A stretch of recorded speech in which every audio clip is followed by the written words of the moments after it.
Hey, younger fans, it's that time again. I'm Taylor Strecker, and this is where we go way behind the scenes of each week's episode. This is your Getting Younger After Show.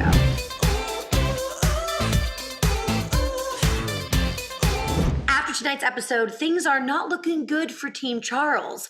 But on the bright side, Maggie got a new gig that might be even more exciting than she bargained for. Here to get into every last drop of this juicy episode with me is tonight's special guest, Debbie Mazar. Hi. It's so good to see your beautiful face. Likewise, it's been a minute. I know, right? It's been, God, too long. That's what I'll say. Far too long, but I'm happy we're back and we're here. Here we are. I know. Here we are in the final season of Younger. Oh, breaks my heart every time I say it. All good things come to an end. And I do believe that, this is season 7. Yes. I mean, I could keep on going, but I think things need to happen and have closure. So it's bittersweet. It really is bittersweet. Yeah. Tonight's episode was a treat for anyone who loves watching Josh and Maggie hang out, which is everyone. We get to see the pair go to a pretty eventful art auction. Maggie, Debbie, what do you enjoy about Josh and Maggie's friendship? I think mostly it's because I think I have a special relationship with Nico. And I feel that the relationship with Josh and Maggie kind of mirrors a little bit of our own personal relationship. I think the writers saw that. I think Darren saw that. And Nico's a special person, and he really brings a lot to Josh. And Maggie needs another friend. I mean, Maggie's kind of like this. I wouldn't call her lonely, but she flies solo. Yeah. And for me, the relationship they have is nice because it gives her at least somebody to go to in moments of duress or happiness or whatever, because I think that Maggie doesn't really have people like that in her life. And Josh is special because he's about love. He's organic. It's raw. He's raw. You know, he wears his heart on his sleeve. I think Maggie does too. So they get along really well. I love your relationship on screen and also off screen. I know you guys are super close. How has your off screen relationship developed over the years? We really dug each other from the very, very beginning. And we sort of have taken the 7 seasons. We stay in touch actually, even when we're not filming. And I've learned things from Nico. See, I'm getting it all intertwined. With this cast, we've seen people have babies, get sick. Big life moments have happened on this show. And with Nico, I've just always been like, I felt like his big sister. I love it. I love your relationship so much. So back to the episode. At the art event, Maggie got a job offer and hooked up with a hot stranger. Very fun, very Maggie, but what seemed like a one-night stand and a little fling-a-ding-ding got complicated quickly when it turned out that her one-night stand was with her new boss's wife. And the new boss, I'm pretty sure, does not know. That's at least my assumption. Right. It's an extreme scenario, but when it comes to awkward situations in general, I think I know the answer to this, but are you the type of person who just like addresses it right off the bat, or do you prefer to ignore it until it goes away? I don't get into situations like that. First of all, Maggie and I couldn't be more different. Me personally, I deal with things right off the bat. Like, Yeah. Maggie, on the other hand, she just kind of goes with the flow and sees what happens. I was going to say, there's no way in the world that Debbie Mazar is not a direct person. I love that about you. It gets me in trouble sometimes, but or puts people off sometimes because I'm confrontational. I'm direct. I have no gray area. Maggie, on the other hand, has a lot of gray area, and I think it causes her sometimes to be in duress. When you find out that you've just had sex with your boss's wife, and now you're supposed to go over to their home for dinner. It makes for all kinds of good scenario. So Maggie was the one who kickstarted Liza's whole new life at the beginning of the series. But Maggie, we've also seen her for having a knack at like rejuvenating her own life as well. How do you think Maggie has grown or evolved over the seasons that you've been playing her? Like, what's the biggest thing you've seen with her? One thing that Liza has brought into Maggie's life is that, Liza has this work family now. And she's actively dating, and she's dating like the same 2 people for the most part. I think that having Liza around gave Maggie sort of a stability. You know, there's Caitlin, which is Liza's daughter, that kind of comes around once in a while. There's a responsibility to be an auntie. I have something to bounce someone off of. And I think that, you know, I think Maggie doesn't apologize for the most part, but Liza kind of mirrors, like, you know, like Maggie's behavior to a degree. Like she sees everything happening. She sees what the cat dragged home. You know what I mean? And I think that Maggie, my opinion of Maggie, that she was, you know, someone that's strong, someone that's survived, like, you know, decades of New York life and New York changing. But I don't think that she's ever really been able to have a relationship. I just feel like she enjoys being promiscuous. She enjoys not having a partner live with her. She's also a control freak. She likes to have the upper hand. She likes to be the daddy of the situation. Yeah. I feel like a lot's going to happen in this season. This final season, there's going to be a lot of growth for every single character, huh? Yeah, I find that this is the first season where I feel like Maggie is vulnerable. You see her heart open and like she's terrified. You know, like, you know, there's a lot going on where Maggie's just having to look within and go like, oh my God, like, who am I? And maybe I'm nobody. Maybe I can't be loved, or maybe it's the opposite. So she's having to be very introspective, and it's kind of nice because, you know, where there's comedy, there's tragedy, and Right. It really wouldn't be a good ending for me for the season if Maggie didn't have some moment of love. You know, I feel like she's the funny girl on the show who, you know, does the pratfall. And, you know, I'll have the lover come over, it'd be in the bathtub, and I'm, you know, having to shave her, but, you know, I'm trying to shave her and she wants to have her vagina shaved. You know, That scene was great. It was a great scene. And I feel like all of my relationships, like even the one with the Orthodox, you knew it was never going to go anywhere. So, I mean, at least I did. I felt it. Like it wasn't. I thought that there was a chance as a viewer, but I Wow. did. I still want you and Lauren to get back together. Is that a crazy desire? Do you hear that ever? Never. It's just me. You're the only one. Well, speaking of Lauren, so she in this episode ambushes Liza with a newspaper photo of Charles and Quinn together, like thinking she's doing something to help, but actually it kind of, you know, they say don't kill the messenger, but in this case, maybe do. So would you in real life rather have a friend drop a bombshell on you, or would you rather just find out on your own? I like the bombshell being dropped. Well, the one thing I find interesting is Lauren happens to do this with all the time. It's not just like this one moment. Like she's done it with, you know, Kelsey's character or you know, Hillary's character, Kelsey. It's sort of what she does with Liza. I mean, she just brings the information to people. You're not like, sit down, let me tell you something. She's a little bit of a busybody. She is. Yeah. I mean, like it. it's a trait in her that I don't think Maggie could have tolerated any longer. Yeah, that's true. Why they're not together. They can be friends, but they're not, you know, that is a trait that it's hard when people get up in people's business. It's like, girl, no. Yeah, stay out of this. Also in this episode, Liza, she's on a date. That's not great. And she kind of declares herself undateable. But then it's like juxtapositioned against Charles and Quinn getting closer. And so the scenes are like going back and forth about like, it just really showcases how far apart Charles and Liza really are from what they want in a relationship. So how important do you think it is for people to want the same thing in a relationship? I think it's very important. I think you have to listen to people when they say what it is that they want or what they think that they want. There's so many women that, you know, don't hear when a man says, but I don't want any kids.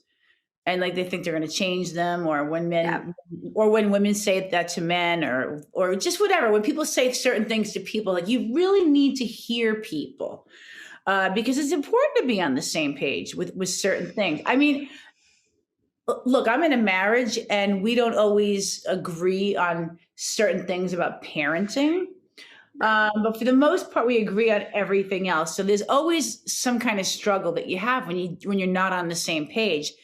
That's when compromise comes into the situation. But it seems to me that Liza and Charles are so vastly different in what it is that they really want, that the way that it's written is mind blowing. It's intense.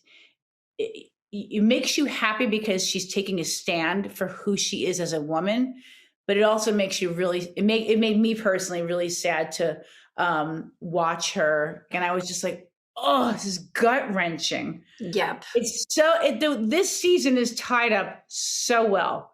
It really is. Everybody has like a story, something going on. It's such smart writing. I feel that's what I'm going to miss the most. Well, speaking of the writers, what's that sound? That sound means our visitor is right on time to help us make some sense of how Liza and Charles are moving on post-breakup. We brought the writer of the episode on, Grant Sloss. Grant, welcome to the show. Thanks for having me. Thanks for joining us. Okay, so I'm going to dive right in to that writer's room, because we're all, like myself, the cast, we're all fascinated by the writer's room. It kind of is like a secret little magical place where things go on that we think we might know things about, but we're not quite sure.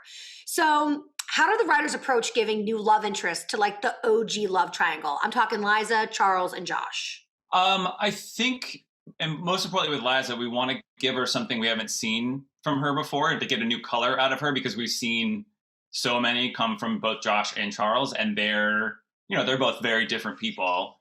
So it's always a matter of like, who's gonna come into her life that gives us a new shade that we haven't seen in 80 some episodes now. And we thought with this episode, we thought that somebody from her past would be a new wrinkle that we haven't really seen, because we only really know about the bad stuff from her past by her ex-husband. And we had talked about bringing in like an old crush or something for a couple of seasons, and this seemed like the perfect time for her to sort of like dip a toe that way. Well, speaking of that, so tell me how you went about writing that dueling scene between Liza and Vince, and then Charles and Quinn, and how that all came together.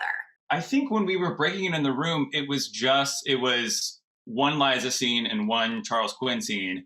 And as I was writing them, I just sort of like, seeing them separately wasn't that interesting, because it was like, right. Oh, this is what Liza thinks. And then we end it. And then this is what Charles thinks. And as they were talking, it was clear that they were both sort of mirroring each other. So I just started chopping them up and putting them together. And it gave that whole run a tension that it didn't have when they were by themselves. It was nice to hear them express what they wanted, how they felt, to people who weren't the person they wanted it from. The way Liza expresses that to a stranger is different from the way she expresses it to Charles. So we hadn't heard her really like just get it out like that. And you can see when she does, it sort of explodes into tears. And so we asked Debbie this question, but what do you enjoy about Josh and Maggie's friendship and writing scenes for them? Debbie, you're right. We definitely noticed how close you two are, and just at table reads, like they come in and they're both always the best dressed. They, you know, it's all there's always a hat, there's always a cape, there's always a coat, and they just naturally like fit together really well visually. And then I think character wise, you know, they're both artists and they see the world in their own specific ways, and it gives them a connection point that they don't have with anybody else on the show. I never thought of it that way. Oh yeah, yeah, and actually we're collaborating in this season. Yeah, I mean, I think Maggie's been a great outlet for Josh to have scenes with, because, you know, like every time we put him and Liza in a scene, we're always like, no, don't, like, the audience will instantly be like, oh, they're getting back together. Right. And so Maggie's been a really good outlet for Josh to sort of be a sounding board, like she is for Liza as well. But also just to get like a peek into that art world that they both represent and come from. Well, we thoroughly enjoy watching it. So thank you, Debbie, for acting it. And thank you for writing it, Grant. We appreciate it. Okay, so Debbie, it's your turn now. You get to ask Grant whatever you want, okay? I know this is like a thing with the cast and the writers where you guys want to ask them questions all the time, but you got to try not to. Do I have to ask him anything? Debbie, literally, it's you have a captive younger writer here. You can ask him anything that you want. So one question, anything. Okay, pertaining to the show. Well, really, the rules don't specify, but I'm going to assume yes. All right, well, I'm going to ask two. The first one is, Okay. are you writing my next job? If you want me to write your next job, Debbie, I will turn this camera off and write it right now. Okay. Happily. Okay. And then the second question, which I actually asked you, but I'm going to ask you here, is that in a scene, there is that I'm talking with Liza, and I say to her, I've got someone that can help. I don't know what it does, but it's French and it's pink. And I love saying that line, by the way. It just rolled off of my tongue in a moment on a cold day walking through Williamsburg where I needed something with pizzazz. And I was just curious where you came up with that. Will you tell us a little bit about that? I came up with it in France. Yeah. I worked on Darren's other show, Emily in Paris, and went to a party with some people one night, and people kept saying a phrase I didn't understand, which was very common in France, but at a party, it was clear that it meant like a drug. And I asked somebody, I was like, what are they talking about? They're like, oh, it's that pink thing. And I was like, everybody's just like ingesting. And they're like, yeah. And I was like, what does it do? They're like, I don't know. But like, everybody was talking about it. And it stuck with me.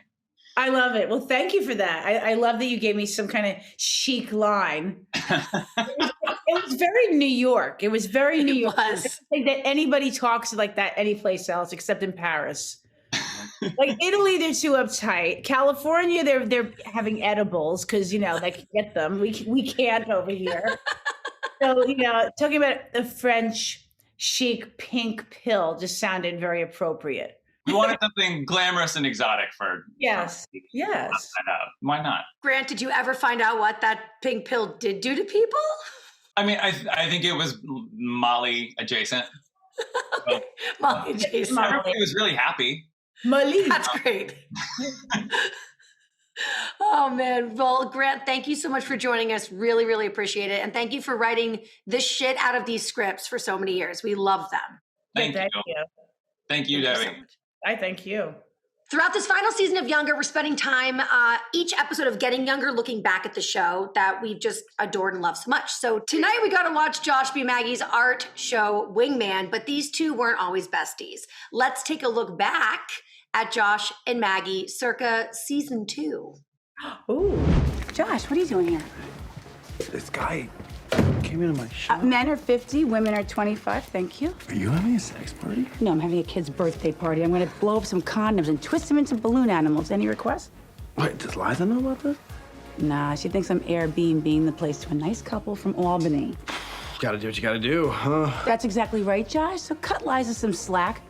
Tight finances lead to a complicated life. Yeah, it's just my life wasn't complicated before I met her. So. Well, that's adult life, Josh, and she's an adult. That's one of the reasons you fell for her. She's emotionally evolved, she's game, she's low maintenance, plus she's gorgeous, she's super smart, and she's the most loyal friend I've ever had. But maybe she's not for you. Maybe you need a basic bitch. And you know what? We're not a couple of basic bitches around here. Hey, listen, you might want to head out unless you want to find out what pegging means. Oh my God. I love that scene. That was epicness. I forgot about it too. I mean, I remember watching it now, but I bow down, Queen. That was amazing. Wow. Yeah, no, I love that. What do you remember about shooting that scene? Oh, we just had like all these extras that were basically naked.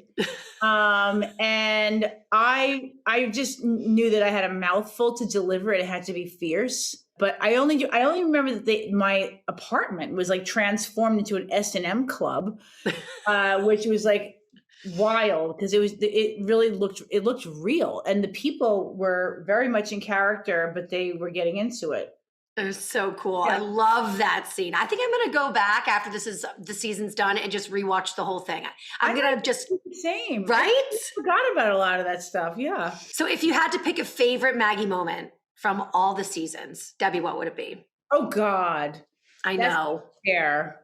And I I also know it's I mean. don't really remember, but well, I can't tell you because it's in the finale season, the episode at the end of the season, episode 12, will be one of my favorite scenes because it happens in a location that I've been asking for 7 seasons. With that said, I think there's been many moments, but 2 of the ones that I had a really great time on, Shiksa in the mikvah, where I'm in like a huge bath with a bunch of Orthodox Jewish girls naked filming. Yep.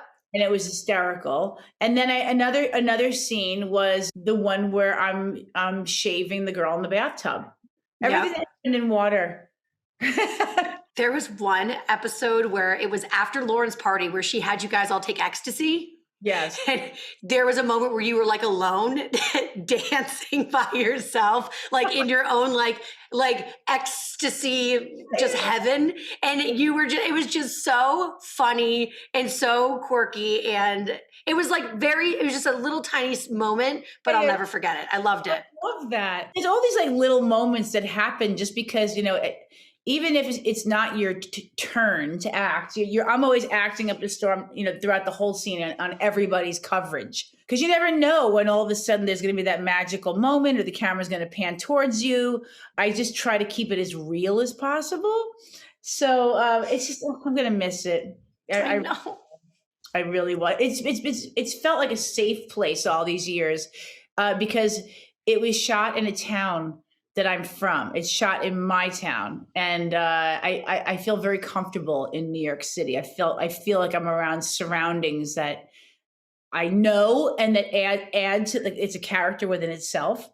And I've just felt so fortunate, to be able to work in New York on a Darren Star show with wonderful, talented writers and a fantastic cast. I know. We've loved watching every second, every inch of it. It's such a treat. I'm so sad we're on the final season. I get it. We need to wrap it up. And it's bittersweet though. I love it so much. So But we're not done yet. So we're not done yet. That's the good More news. to come. Okay, time for a little fun. This is a segment we call Show Us Your Stuff. And Debbie, since we know that you're not in your actual home, is there anything in your space right now that you can show us that's meaningful to you? And tell us about it. I'm staying here just while we shoot the show because I moved to Italy during the pandemic. But I brought this and I'm going to show you. I brought this with me because I'm a spiritual person, but I'm a bit of a lapsed Catholic. And given that I live in Italy, I'm surrounded by all types of beautiful stuff from churches. And this I hang on the wall. It is the Sacred Heart. Oh, I love that. Now this is it's bigger than my hand, but it's made of silver and it's from the 1700s from a Florentine church. Wow. Yeah, so these you hang in your home and it's for protection. And did you bring it all the way from Italy just for us, or did you bring it all the way from Italy for you? Me. Yeah. Just for me, no, because I feel like I need protection. It's cold. It's we're in a pandemic, so I have my saints, my things, my little altar of just a candle, things that make me feel good. I always have my things on my neck. I have the corno, the horn, my charms of the Virgin Mary and. Number 13, which is my birthday, but it's also a good luck number in Italy. I even have this. Hold on. This is a subway token. It is the size of a dime, and this is a subway token from the year I was born in the 60s. Stop it! Yes, that is so cool. And my mother saved it for me. Thank you for sharing that with us, Debbie. Welcome. Oh, before I let you go, I have one more question. What one word would you use to describe what's in store for Maggie's, basically life this season? One word. Vulnerability, surprise, success. Ooh. Realness, newness, I would say. This season, she's not just your fast talking New York tough bitch, whatever. This season, she has her plate's pretty loaded with things that make her reevaluate her life. I'm so excited to see what's in store. I cannot wait. Debbie, thank you so much for doing this with me. I appreciate it. Thank you so much. Mwah. Thanks so much, Debbie. Bye. Join me again right here after next week's episode for more behind the scenes stories and insights from the cast. Until then, here's a sneak peek of what's to come. Leather or tweed? Oh, tweed, definitely. Very dignified. I won't pretend that didn't hurt. Don't be offended. You served your purpose. I just don't want to look too academic. Sure, that makes sense, considering today is your first day as a literal professor. Are you excited? Artist in residence, technically, and no, I am just too nervous Oh, you about think you're the gonna run into students. Camilla? Oh shit! You think I'm gonna run into her? No, I meant the students too, obviously. Nerve-wracking. But yeah, I mean, have you thought about the very real possibility that you might see the woman you rogered in an alleyway and turned out to be your new boss's wife? Shh. Let's talk about your problems instead, okay? What's good with Chaz these days? I haven't said a word about Charles. No, but that little cartoon thought bubble above your head has a three-piece suit in it, and it's bespoke. Just saying.